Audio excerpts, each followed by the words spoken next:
So the Lakers faced off against the Chicago Bulls tonight, and they win with the final score of 128 to 129 to 118. The Lakers pretty much dominated this game from start to finish. The Bulls kind of came out at the beginning of the second half or midway through the third quarter, and they had an extremely hot shooting quarter. I think they made 8 or 9 threes in the third quarter, and they made 8 or 9 threes within the first like 8 minutes of the third quarter, and they kind of cut the Lakers lead down. I think the lead got down to 2 or 3 points.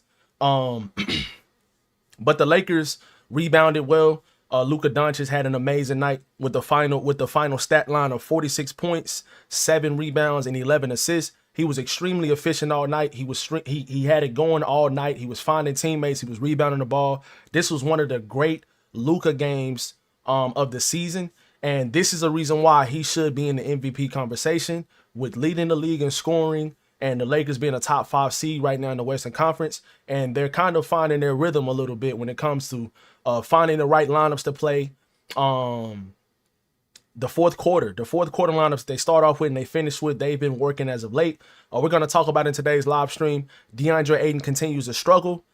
He continues to struggle defensively mainly, and I think that's the biggest problem with JJ Redick. He's missing his switches and he's missing certain things. We're going to talk about that in today's live stream as well. We're also going to talk about what's been working for the Lakers and how they can improve with the NBA trade deadline approaching rapidly within less than 2 weeks. So before we hop into today's live stream, man, y'all be sure to drop a like, man, if y'all enjoy the live stream. If y'all are enjoying the content, y'all be sure to drop a like. Leave a comment down below if you can't watch the live stream live. What just happened? Oh shit, froze for a second.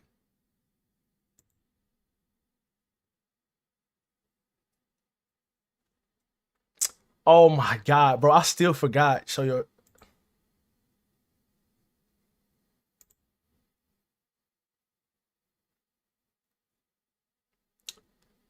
I still forgot to check and see how to wait, is my shit really lagging like that? Is it really lagging like that?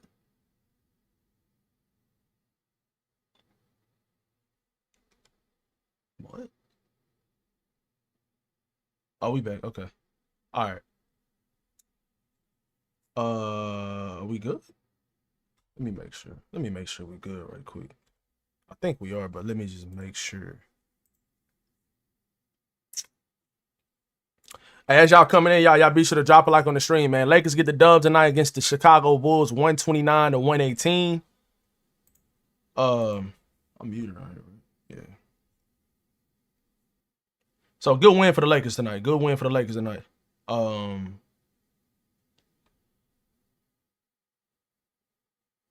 see. Yeah, we good. We good. Okay. All right.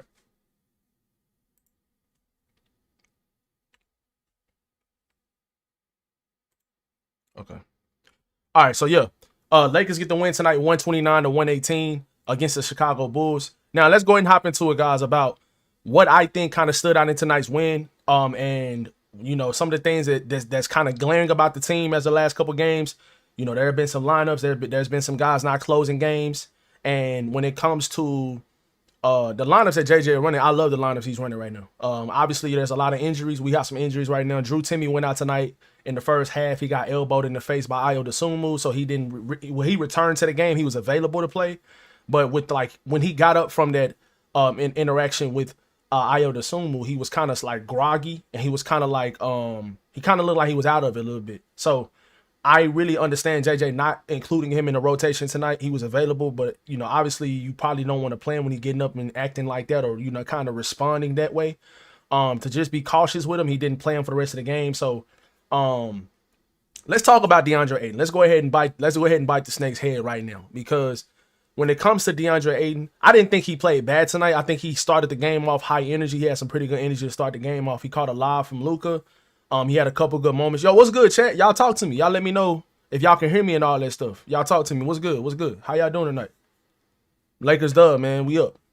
But yeah, so DeAndre Ayton he started the game off with high energy, I felt like. He had a lob. You know, he was playing some pretty good defense when it came to switching onto some of the Chicago's guards. But I don't know. It just the Lakers were giving him the ball. He was involved in the offense. He had a couple shot attempts at the rim. He made a couple and he missed a couple.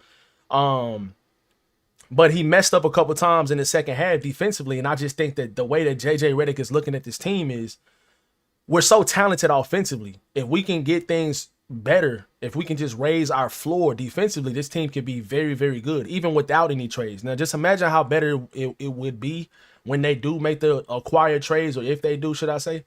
But that's the main problem with this team. And if you're not going to lock in defensively when you're out there the entire time and give complete effort, then JJ Redick is going to sit you down. It don't matter if you're the starting center. It don't matter who you are.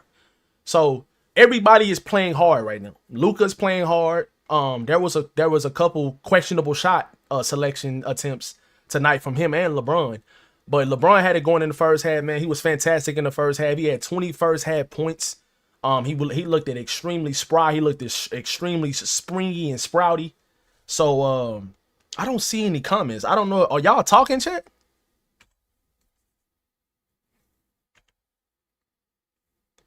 What?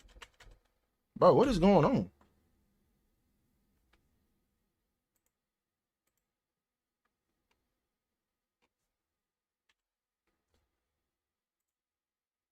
I guess nobody just hadn't commented yet.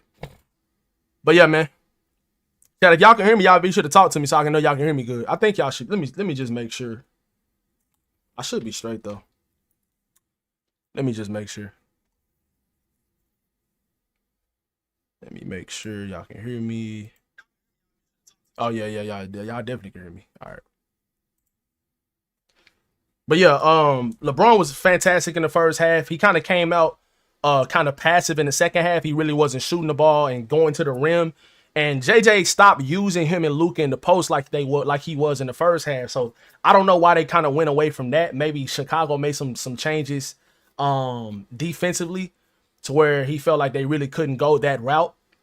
But just in general, guys, I would like to hear what y'all want to. I would love to hear y'all's thoughts on, comparing the Lakers first half offensively to their second half offensively. Luka was fantastic in both halves. LeBron was fantastic in the first half, and guys chipped in. Rui Hachimura. Let's talk about Rui Hachimura right quick. Let's talk about the Black Samurai because he's getting back into a rhythm. This was his best shooting game since he's came back. He's shooting the ball extremely well. I don't think you win that game against the Dallas Mavericks without Rui Hachimura because he was playing such big minutes defensively because he was playing center in that Dallas Mavericks game. The Dallas Mavericks are not a big team without Anthony Davis, without Derek Lively, and Daniel Gafford was obviously on a minutes restriction, so he wasn't playing down the stretch of the game. So they played a smaller lineup, and Rui Hachimura took advantage. He was great offensively in that game against the Mavericks, and he made some extremely timely shots, especially in the fourth quarter, to give the Lakers momentum and win that game. So the same thing happened tonight. Rui was extremely hot from the field tonight. He was fantastic the entire night. I think he only missed 2 shots the whole game. He had 23 points, shot 9 of 11 from the field, 4 of 5 from 3. He did miss a free throw, which is fine, but he had 2 rebounds and 1 assist, and he had a block as well. I swear he had 2 blocks. I don't think ESPN updated their stats all the way. Rui, I think he definitely had 2 blocks. He had a block. He came up behind somebody, and he had a block. He just straight up went up. And I think it was Josh Giddey. He blocked his shot as well. So Chicago is one of the hottest teams in the league. They were on like a 3 or 4 game win streak or something like that. They were above 500, so this is a very good win. They have a top 5 offense in the league in the month of January, so this is one of the better wins of the season, if you ask me, because you went into Chicago and you played against an extremely hot team that, as you guys can see, in the third quarter, the Chicago Bulls got extremely hot from the 3-point line. They made like 9 threes in the third quarter, maybe even 10. They were extremely hot. I'm talking about they were making contested threes. They were making open threes. So they were just making pretty much every 3 they shot. They had a high percentage from the 3-point line. But thankfully tonight, Luka and LeBron were extremely hot from the field, especially Luka the whole game and LeBron especially in the first half. And Rui Hachimura was fantastic off the bench. Now, I want to give a major shout out and I want to give a lot of credit to JJ Redick for sticking to this because he could have, with the game that Rui Hachimura had last game, he was probably the third most important player, second most important player on the team behind Luka Doncic's last game against the Dallas Mavericks. JJ could have changed up the starting 5. He could have took out Jake LaRavia, who's been fantastic defensively and making some timely shots as well. He could have took Jake LaRavia out of the starting lineup, and he could have started Rui and continued to put him back in the lineup like he was before injury. But JJ Redick is sticking to what's working. And what's working is bringing Rui off the bench where he can get more shot attempts. He can get more touches on the offensive side of the ball. And it's working. He's being efficient from the field. He's getting to his spots. He's able to post up smaller guards, which I've always wanted JJ to implement when it comes to Rui Hachimura, because I think that that's such efficient offense, them playing out of Rui playing in the post. But obviously one of the major changes that have been made with the Lakers since Austin Reeves went out is Marcus Smart initiating the offense more and allowing Luka Doncic and LeBron James to kind of play off the ball, use those guys as screeners and rollers, use those guys in the post more. So the changes that JJ Redick have been crucial to this team. You know, they've been very, very crucial to this team. So I want to get into y'all's thoughts and comments, but for some reason nobody has said nothing so far in the live stream. I don't know if it's, I see that we got 10 people in here right now. What's good with y'all, chat? Y'all talk to me, man. Y'all talk to me. How y'all feeling about the game tonight, y'all? But yeah, man, let's go over the box score right quick. It's still surprising to me, man. We are, what, like a week and a half away from the trade deadline? I think it's a week from Thursday. We're a week and a half away from the NBA trade deadline, and it's only been one trade in the NBA, and it's the Trae Young trade. That is so weird to me. That is so weird to me, bro. That it's only been one trade in the NBA, and we are a week and a half from the trade deadline. It has to be something getting going like soon, bro. It is so weird that it's nothing been going on so far. But let's see.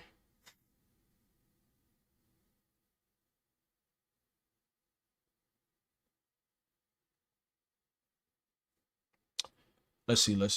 Okay. But yeah. Once again, DeAndre Ayton got benched once again in the fourth quarter. He gave up a couple layups in the fourth quarter, and JJ Redick took him out the game, and he didn't play for the rest of the game. I felt like DA was solid in the first half, but second half, man, he was bad. Defensively, he was really, really bad. And GG, no Rui Slender, good W though. Oh yeah, for sure, bro.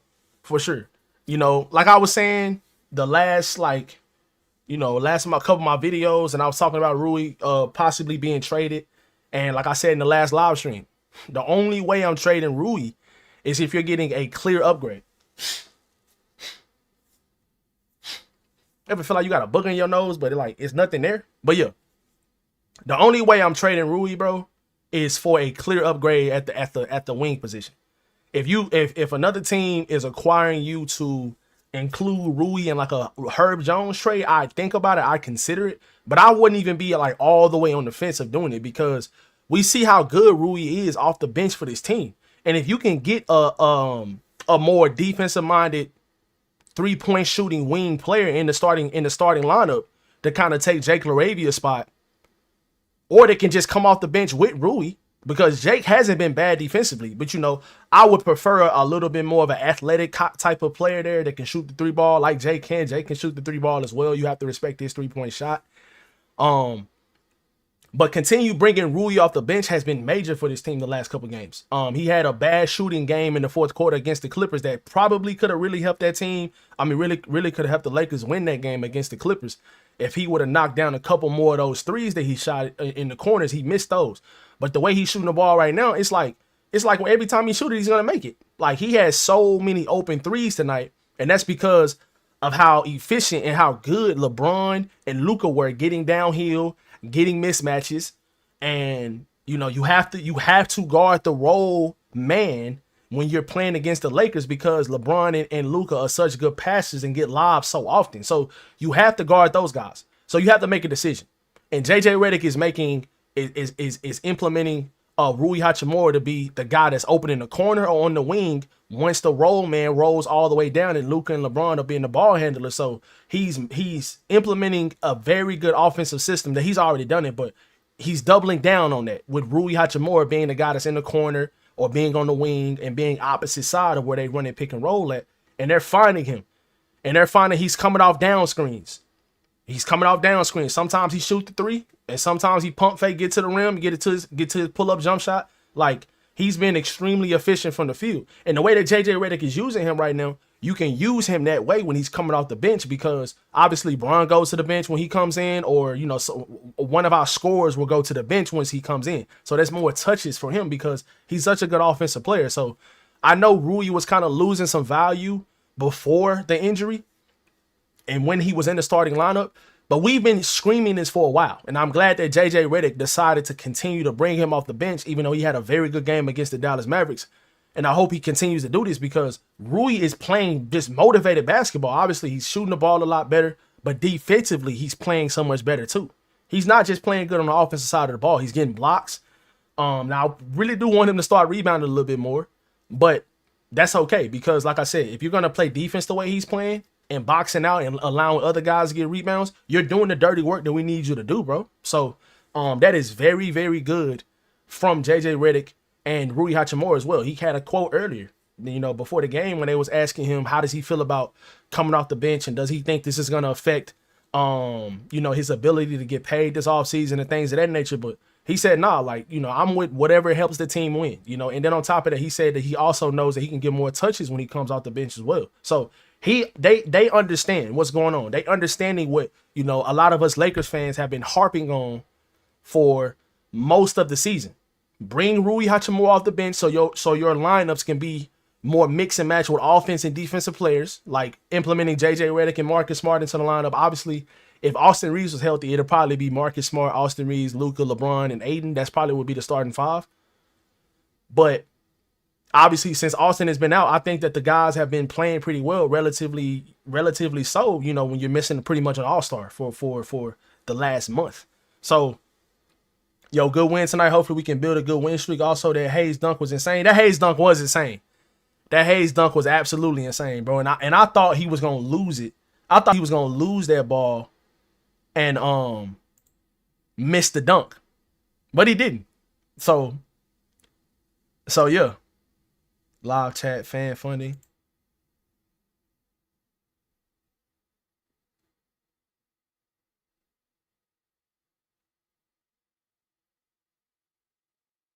Oh, okay. So I have to go to fan funding in order to pull up super chats.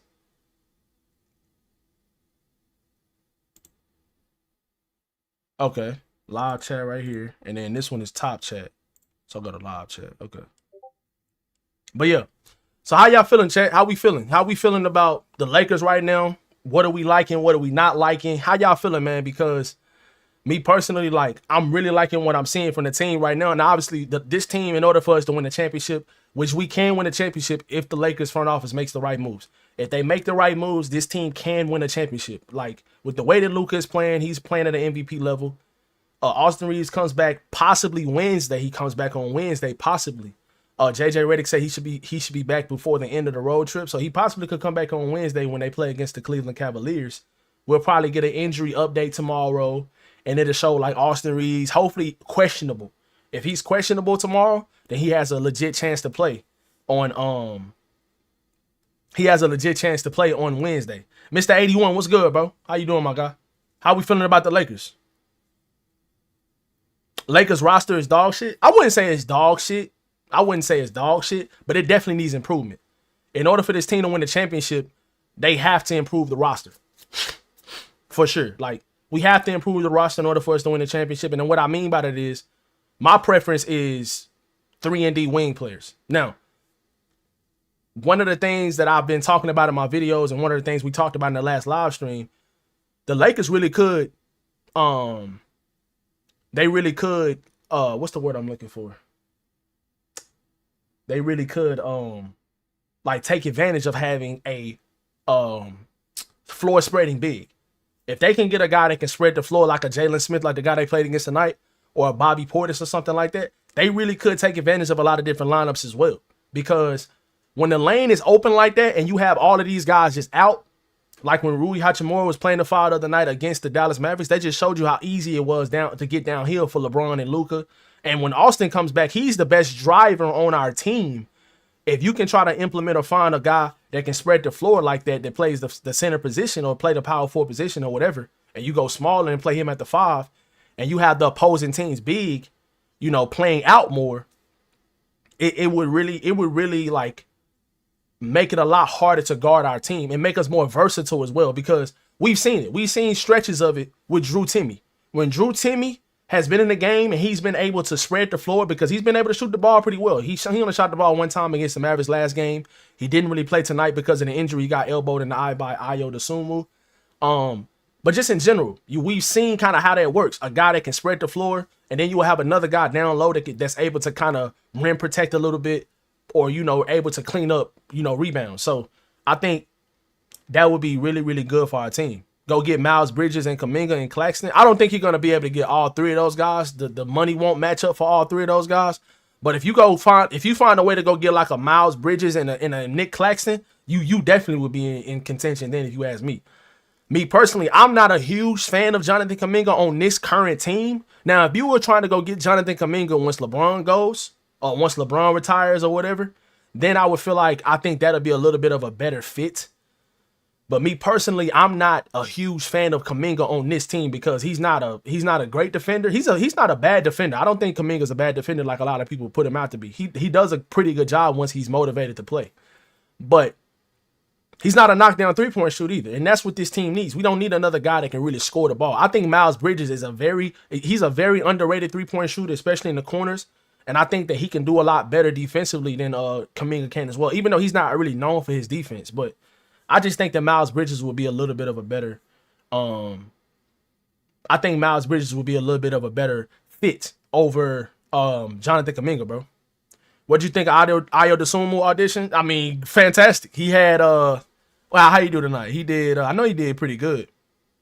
He had 20 points, 8 of 14 from the field, 2 of 6 from 3, and a lot of those misses came in the first half. 3 rebounds and 2 assists. But we've been talking about it. In my videos, I've been telling y'all in the last couple live streams, my preferred guy the Lakers go trade for is Ayo Dosunmu. Like, he is so good at the game of basketball on both sides of the ball, and he's tough as well.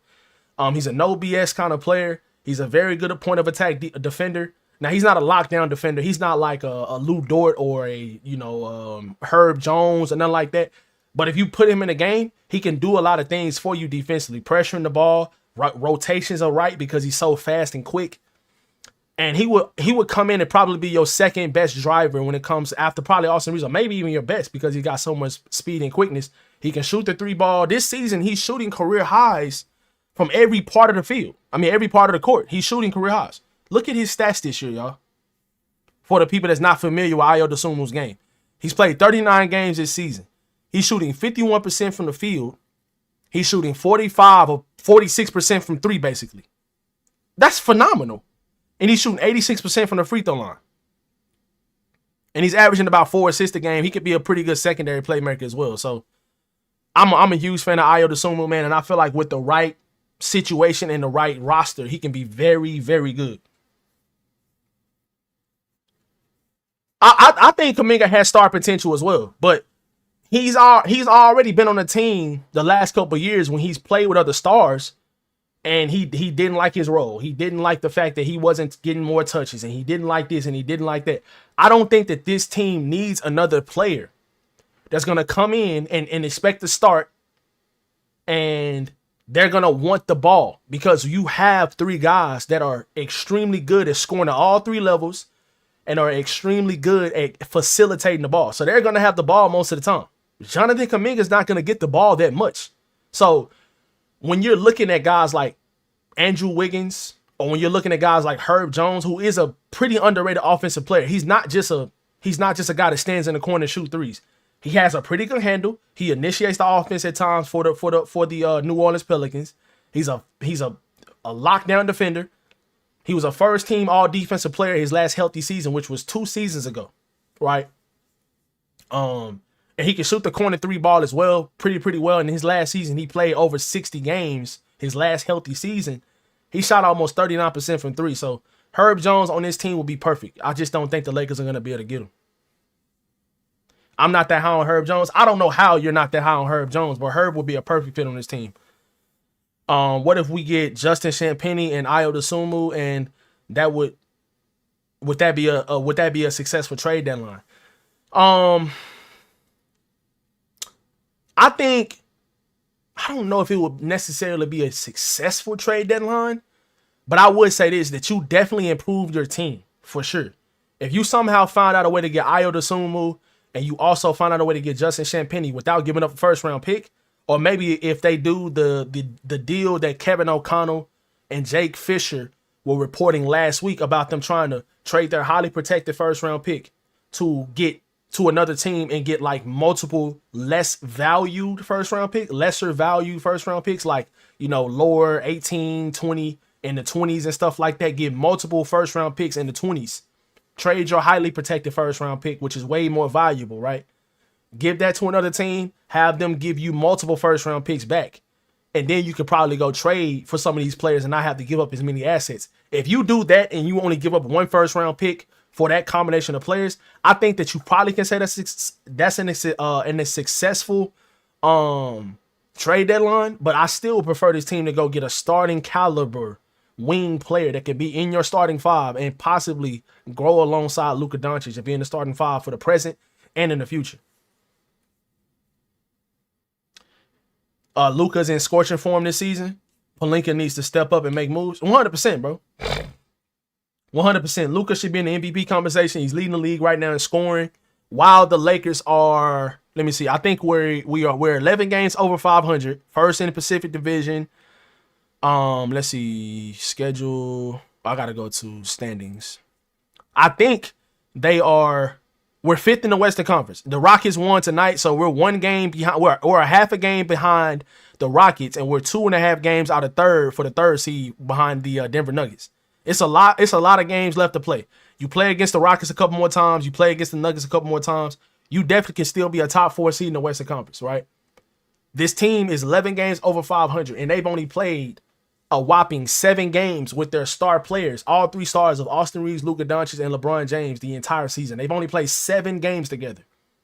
You've played 55. You played 55 games so far this season. You played 55 games, and your stars have only played 7 games together, and you are 11 games over 500. That is phenomenal, if you ask me. With all the injuries, and this, we all know this roster is very, very top heavy. It's not a deep team at all, right? So for what they've had to put up with when it comes to this roster construction, because it's not great, right? And then on top of that, with all the injuries, LeBron missing the first 15 games, Luka missing games at times, Austin Reeves being out for the last month. They're in a pretty good spot. They are in a fighting position to get possibly even the second seed in the Western Conference still. They're only 2.5 games out of the second seed. That is very good. With the flaws his team has, with all of the deficiencies and things of that nature, that is very good. That should show you we need to go try to make the right moves to give ourselves an actual fighting chance, because this team can win, make a deep playoff run. If you get the right moves, y'all let me know if I'm lying, chat. If y'all type 1 in the chat, or y'all type 2 in the chat. Y'all type 1 in the chat if y'all agree with me, and y'all type 2 in the chat if y'all do not agree.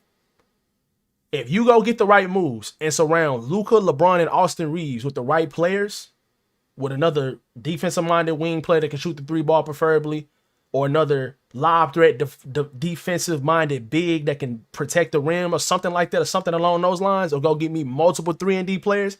If you go do something like that, you're trying to tell me this team does not have an actual chance to make a deep playoff run? I think they do. I legit think this team has a chance this season if you surround these guys with the right players. I think they got a chance even if you don't. Now, I don't know if they're not going to win the championship with this current team. I don't think they will. But if you go get a few more 3-and-D caliber players, which you are able to do that. They can do that. I'm not saying you have to go necessarily trade for Herb Jones or Andrew Wiggins. There's plenty of 3-and-D players out there that you can go try to trade for that can legitimately help this team as soon as they come in. So that's what I think. We not winning shit this year. Well, we don't know the final team yet. I wouldn't say we're not going to win anything this year until we see what the final team is. With this current roster, we're not going to win the championship. We can make a deep playoff run. We might go to the second round, maybe the Western Conference Finals, but there's going to be a team like the Thunder or the Spurs. They're gonna beat this team in a 7-game series, unless Luka and LeBron are playing and Austin Reeves are playing out of this world, which is very, very possible, because I've seen it with my eyes happen before. I've seen teams win playoff series that were not the better team on paper. So that's another reason why you just got to get into the playoffs and really give yourself a chance to win, because you just never know what's going to happen. 2019 NBA Finals. The Toronto Raptors gave themselves a chance to get to the finals, And the Warriors broke down with all these injuries, and they really gave themselves a legitimate shot to win, and they won. Same thing in 2015. The Warriors got to the finals. They played against the Cleveland Cavaliers. Kevin Love got injured in the first round. Kyrie Irving got injured in the finals. So that really propelled that Warriors team to win that championship, if you ask me. So you really got to give yourself a chance. I'm going to even go even further. 2016 NBA Finals, Kyrie Irving and LeBron James, they both got hot at the right time, and they beat a much better team. The Warriors were the better team in that series on paper, but the star players for the Cavaliers made more timely plays than the star players on the Warriors, and that's the reason why they won the championship. That can happen. That's why you have to give yourself a chance. If you're this close and you're this competitive as a team, you cannot just punt the season and just say we're not going to win a championship because you think the team on paper is not good enough. That's not smart. That's just not smart.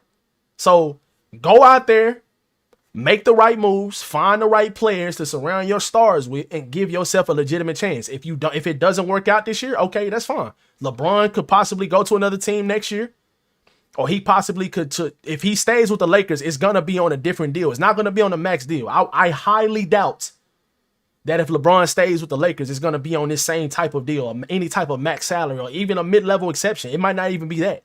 I can almost guarantee you right now LeBron is going to want less money so this team can have an actual chance to extend Austin Reeves or extend Rui Hachimura or whatever it takes to get better. LeBron wants to do that. So he doesn't necessarily want to be the highest paid player in the NBA or on a max contract. I guarantee you winning is way more important to him at this point in his career. So anything can happen. We can surprise. Yeah, exactly. Where y'all, like in 2023 when they went to the Western Conference Finals, the Lakers were surprising me that year, bro. You know, like a lot of people had the Grizzlies winning against us in the first round. The Grizzlies were the number 2 seed. They had only lost they had the best home record in the whole entire NBA in 2023. They had the best home record in the league. The Lakers were at a disadvantage from the start. They went into Memphis, got game 1, right?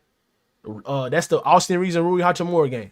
And they ended up ultimately winning that series against a very good Memphis Grizzlies team. And they had got their team at the trade deadline. They didn't even really have that many reps.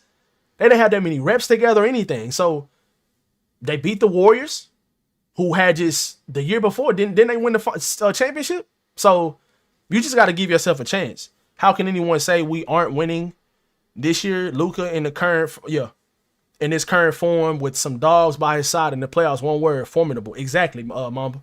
I completely agree. You see my Herb Jones comment, the latest one? Herb is another Vando with a better three-point shot. Both great defensively, but he's not a two-way player. He is a two-way player. And the reason why I say that, Herb is a much better offensive player than Jerry Vanderbilt. You need to go look at the highlights, bro. You need to go look at the numbers. Herb Jones is not a cone in the corner, bro.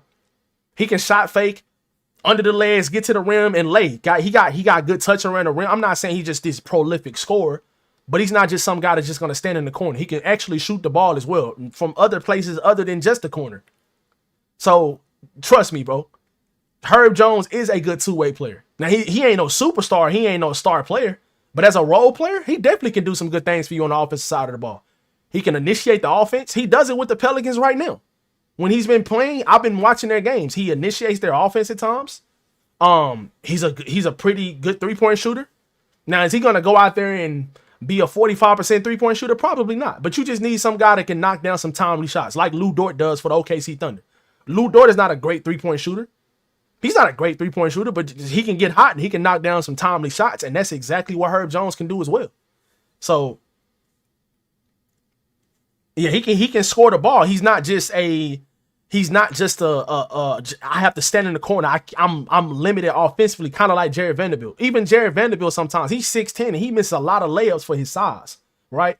Herb Jones is 6'7", 6'8", and he can get to the rim and he can finish. He can initiate the offense, leading the fast break, throwing lobs, throwing some good passes out of pick and rolls. Like, he's a very good offensive player for his what people know him for. I know a lot of people know him for defense, but he's a pretty good offensive player as well, bro. Like, if you go look at the tape on him, he's a very underrated offensive player. Now, like I said, I'm not gonna sit up here and over exaggerate. He's not some type of offensive superstar, but he can do some pretty underrated things for you offensively. DeAndre Ayton and Jake LaRavia and Gabe Vincent for Jalen Smith and Ayo Dosunmu. I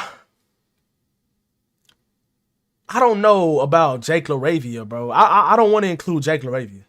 I want to keep Jake. Maybe we can somehow trade Maxi Kleber in that deal. I don't know. Or maybe it can be a 3-team deal. I definitely would give up Ayton and Gabe Vincent, though, for Jalen Smith and Ayo Dosunmu.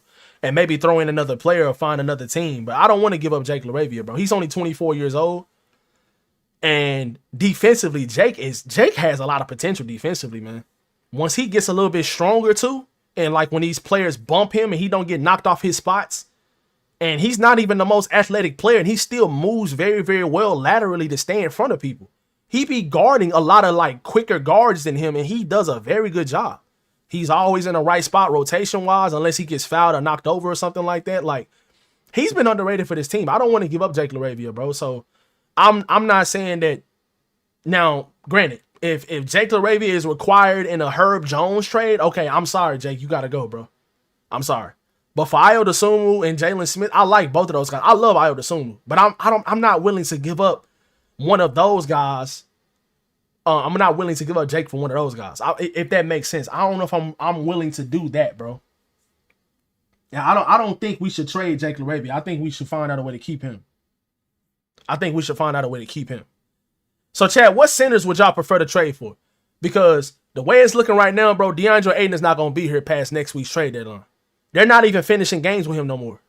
Jackson Hayes and DeAndre Ayton almost played the same amount of minutes tonight. And I felt like Ayton was pretty good in the first half, but he kept making mistakes defensively in the second half, and that was the biggest problem for JJ. And that's the reason why JJ sat him on the bench. Jackson was better defensively tonight. He even had that steal on Giddey when he had the under the legs dunk, which was crazy, by the way. I thought he was going to miss it. Herb Jones is not worth a first-round pick? Okay, yeah, nah, that's just not true, bro. Herb Jones is definitely worth a first-round pick.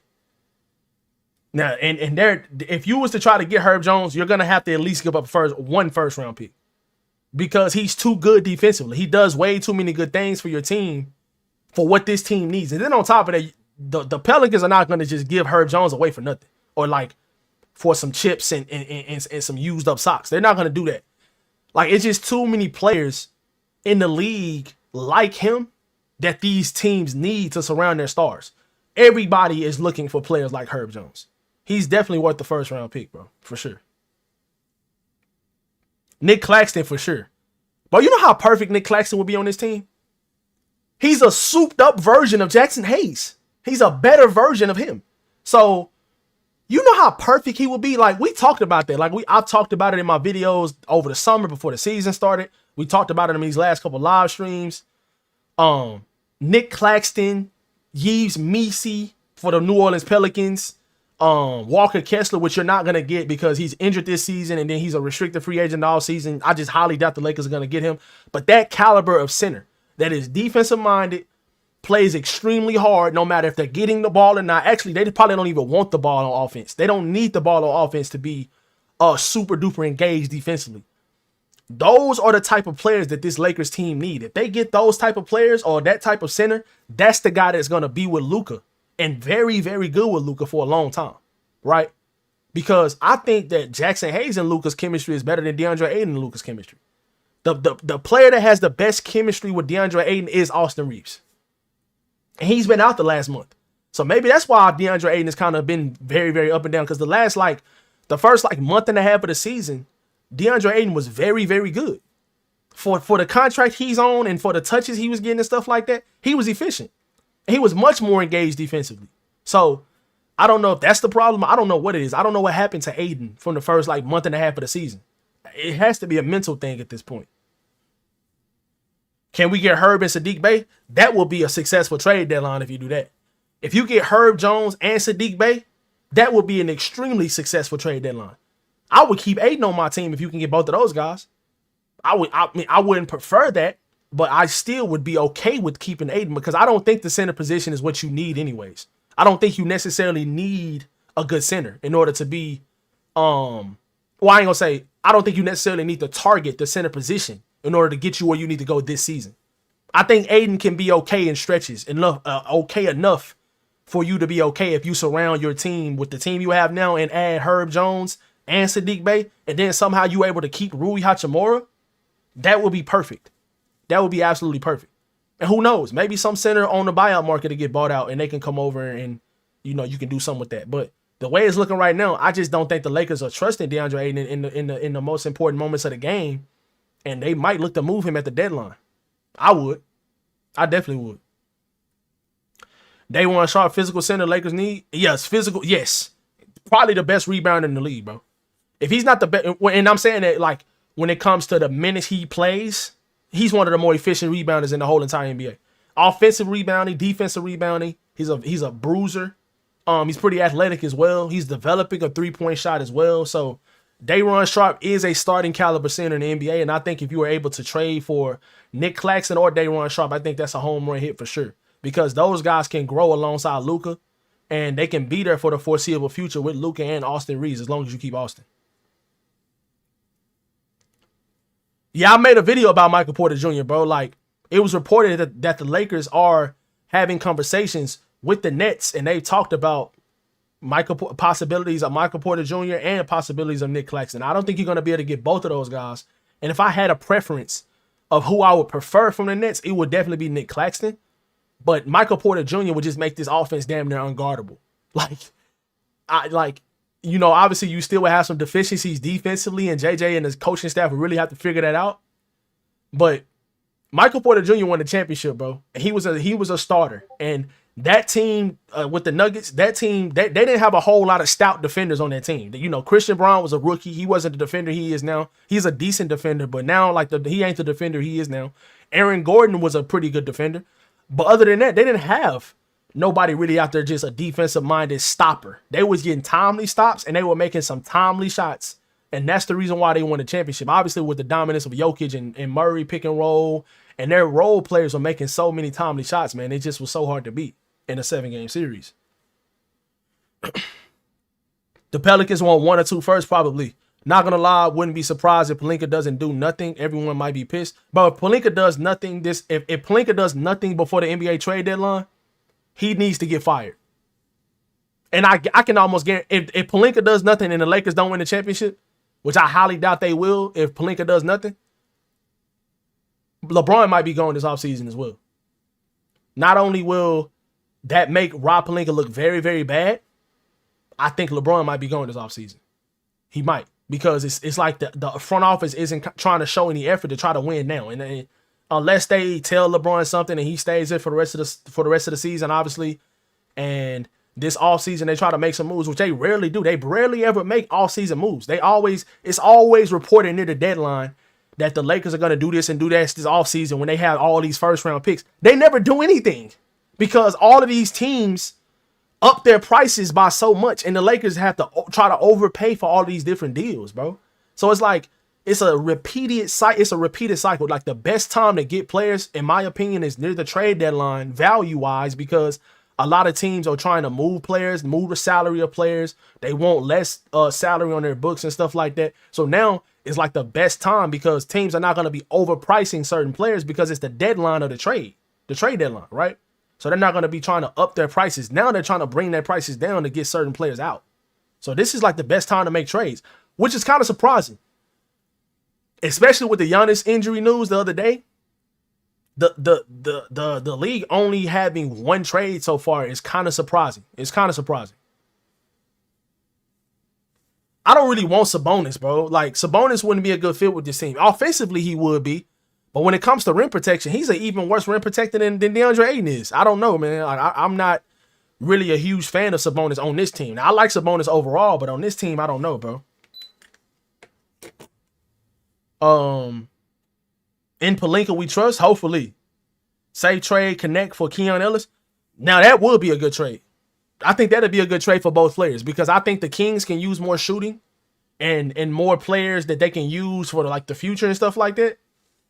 And kind of help build around some of their stars like Keegan Murray and things of that nature, or some of their starting caliber players. But I think that'll be a good trade for both teams. Both of these guys are getting DMPs. I think that Connect will be a better fit on their team, and obviously Keon Ellis will be a very good fit on our team because he can shoot the 3 ball and he's a very good point of attack defender as well. So I think that trade helps both teams. Now, will the Kings do that? That's the question. Will they try to do anything to help us? Because they not winning nothing no time soon, the way it's looking for them. They might be sellers at the deadline. They need to be. They are not a good team at all. The pieces don't fit with them. So Lakers don't need more finesse bigs. Yeah, exactly. Go get Malik Monk and Keon Ellis. That would be that would be a pretty good move as well. With Malik's ability to score off the bench, his ability to facilitate, and then you go get Keon Ellis, a very good defender and a very good 3-point shooter as well. Now, neither one of those guys have a lot of size. Like Keon Ellis is only like 6'5", which is not bad. But Malik is like 6'3", 6'4", and he's a very good scorer, but he's not a great defender. Right? So that wouldn't be my first choice, and I definitely wouldn't be. I don't know if I'd be willing to give up a first round pick for that either. I just don't know. That's a weird one, but I would just prefer to go trade for Keon Ellis and then go make a separate trade for another package of players or another player. That's what I would prefer to do. I really wouldn't prefer Malik Monk with Keon Ellis. Now, like I said earlier, if they do that, I wouldn't mind it. I wouldn't be mad at it, but that's just not my preference. Lakers bench is bad, but now it's a little bit better since Rui Hachimura is coming off the bench. But it definitely does need to improve. You definitely need some more reliable players coming off your bench. Ellis will be a small trade. I completely agree, bro. Yeah, Ellis will be a smaller trade. And I think that's all it would take. I don't think it would need to take that much to get Keon Ellis. I mean, why would it, bro? Like, he's getting DNPs for the Kings. When their whole entire rotation or when their whole entire team is there, Keon Ellis isn't even in their rotation. So why would I trade a first round pick for him? Well, I don't know. Like, all of those reports saying that, he was possibly going to be like, the price for him was going to be a first round pick. I'm like, bro, like, why? He barely plays. That doesn't make any sense why you would be wanting to try to, but the Kings franchise doesn't make sense. So it makes sense to a certain extent. But yeah, but yeah, guys, Lakers win this game tonight, 129-118. LeBron had the great first half, kind of cooled off in the second half. Really did defer a lot to Luka and Rui Hachimura, but Rui Hachimura, man, he was hot all game. And like I talked about earlier in the stream, this move with Rui coming off the bench is such a great move by JJ Redick, and I'm glad he stuck to it as well. Because with the game that Rui had last game against the Mavericks, JJ Redick could have been like, all right, it's time to implement him back into the starting lineup. He's heating up and things of that nature. He could have over-exaggerated or overreacted and made the wrong move, but he didn't. You know what I'm saying? He kept him coming off the bench, and it paid off. It paid dividends. It seems like Rui coming off the bench is just better overall for this team. He gets more touches. He's more engaged defensively, it seems like. And with the rhythm that he's in, and you get more defensive-minded players in the first unit with the starters. And Rui, even though he's been playing a lot better defensively since he's coming off the bench, he's still not a strong defender, in my opinion. So it's just a better mix and match of defense with offense. And then once LeBron goes to the bench around his 4 or 5 minute mark or whatever, whatever time he goes to the bench in the first quarter or in the third quarter, you have Rui come in and your offensive production can stay up. You can't leave Rui open, and he can get to the rim and he can post up smaller guards. So that's a very big advantage for the Lakers. Goodbye, Gabe. Goodbye, Maxie. Hello, Chip. I agree, man. You said still trade Rui. He's a cone on defense. The last couple of games, bro, since he's been coming off the bench, he's been very good defensively. Like I said earlier in the stream, I'm not giving up Rui unless you get a clear upgrade at the position and they want Rui. If the Lakers can somehow figure out a way to keep Rui Hachimura coming off their bench and go trade for another wing, defensive-minded wing that can shoot the three preferably, that is just make our team so much more better and deeper, right?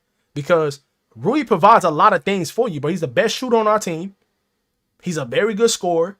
And when he's engaged defensively like he has been the last couple of games, he can be very, very valuable for this team. You can have multiple lineups with a whole lot of wing players that can switch and that can shoot the ball and that can score, and that'll just make your team so much better. Rui does add a lot of value, and I'm not getting rid of Rui for nothing or, just for like something small or something that doesn't make sense. I'm not getting rid of him for that. Nah, don't look at the stats for Keon Ellis, Adam, because especially this season, Keon Ellis is like a Lou Dort type of player. He's not a better defender than Lou Dort because of how strong Lou Dort is, but he's a very, very good on-ball defender, and he can shoot the three as well. He's actually a better 3-point shooter than Lou Dort is, percentage-wise. He's a better 3-point shooter than him. So don't look at his stats because he's not going to come over here and be expected to score. He's kind of like a Marcus Smart type of player, but a better 3-point shooter. If you leave him open, he can knock down shots. And he's going to get a lot of open shots on his team because of the attention drawn by Luka, LeBron, and Austin. So, you know, Keon Ellis isn't a guy that's going to average a whole lot of points because of the role he's going to play on most teams. And I think he's fine with that. He understands he's a role player that goes out there and he's a 3-and-D player. Point of attack defense. And if I get some open threes, I shoot him.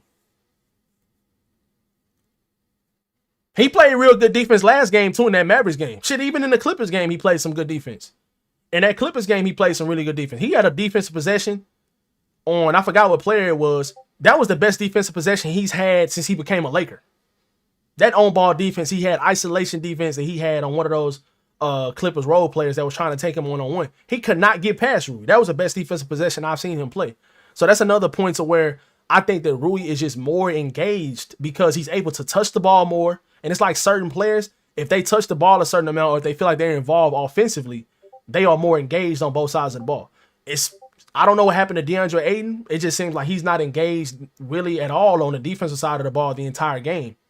And that's the reason why JJ Redick is not playing him in the fourth quarter of these last couple games. So unless he wants to get his shit right defensively and be more engaged and get his energy up the whole entire game. And it seems like to me, at the beginning of the season, he wasn't getting as tired so fast. Now he's getting so tired so quickly. And it's like, why? Like, did you change up your diet or did you change up like something, your pregame workouts or your routines? Or I don't know. It seems like he's getting tired a lot faster. And I think that's another one of the problems as well. Would a trade for Kobe White make sense? Nah, not really, bro. Kobe White is a starter, and it'll take a lot to get him as well. And you already have multiple guys that can handle the ball and do what he does. Austin Reeves is a better version of Kobe White, if you ask me. And Austin is here on a lesser deal. Now, obviously, you're going to have to extend Austin soon. But I just think that Austin Reeves does all the things that Kobe White does, which is better. I think he's a better player than Kobe White. And I think that you already have players like Kobe White that do what he does, and you don't really need that. I don't think that'll be a good move for the Lakers, especially with the way that Austin Reeves is playing this season. At the All-Star level he was playing at before he got injured, it's no way I'm trading Austin Reeves or trading or trying to get Kobe White to come over here when you have a better version of him for your team already.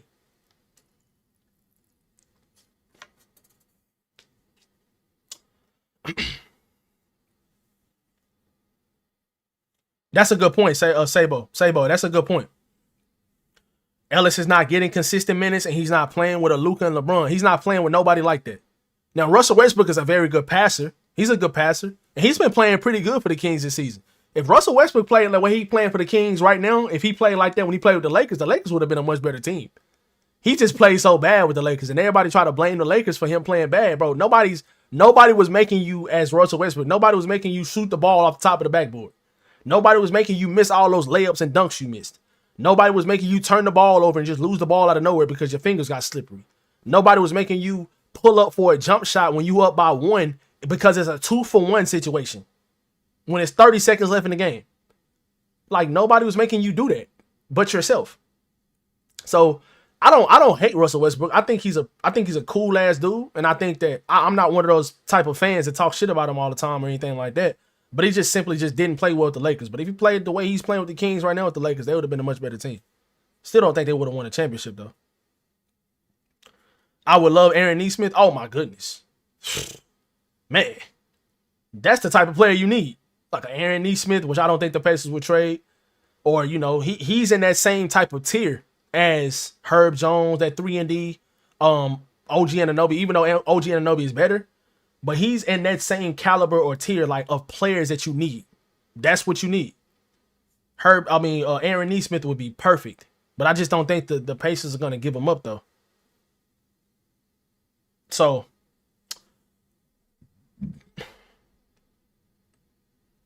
oh, yeah. If they figure out a way to do that, bro, I don't see how we won't be one of the better teams in the league, especially on paper. I just don't see how you won't be. Even if they're going to get Aaron Nesmith and then go trade for like a a Justin Champagnie or Io DeSumo. If they get something like that, I think we'll be a much better team because you improve your bench and you improve your starting lineup and you improve the versatility of your team if you go do something like that. That's the type of trade deadline the Lakers need. If they go trade for a starting caliber wing, they can shoot the 3-ball, and they go trade for another guy that can come off the bench and give you more depth and give you more defensive intensity and the ability to shoot the ball, another two-way player off the bench as well, they'll be in contention for sure then. But all right, chat, I'm going to go ahead and get off, y'all, man. Thank y'all so much for watching today's live stream. If y'all enjoyed it, man, y'all be sure to drop a like. Thank you guys so much for watching today's live stream. I'll have a video up tomorrow, most likely. It's a lot of... the news right now is very, very slow, but I want to make a video about some of the changes I think that's going to happen with the Lakers and, you know, the changes that they made with Rui Hachimura coming off the bench. I want to talk about that, so I might make a video on that tomorrow. So y'all subscribe to the channel if y'all are new. Thank you guys so much for watching today's video or today's live stream. Love you guys so much, man, and I'll catch you guys on the next one. Peace. Okay, see, defender, you talking about Lou Dort? I don't think they're going to be able to get him, bro. I doubt it, but that'd be cool. Bye, chat.